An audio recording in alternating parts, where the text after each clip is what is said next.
det var enormt lærerigt for mig, fordi jeg fik lov til at prøve at være konsulent.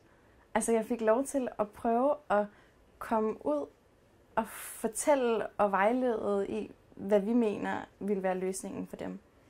Og det synes jeg var enormt interessant. Jeg synes, Operate er enormt inspirerende, fordi der er en enorm faglig dybde herude, og der bliver gjort enormt mange tiltag for at videndele.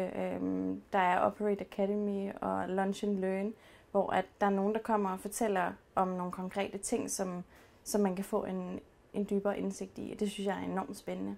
På universitetet der har vi jo lært, hvordan man journalistisk set skal opbygge en pressemeddelelse, men vi har jo ikke lært, hvad man gør med den efterfølgende.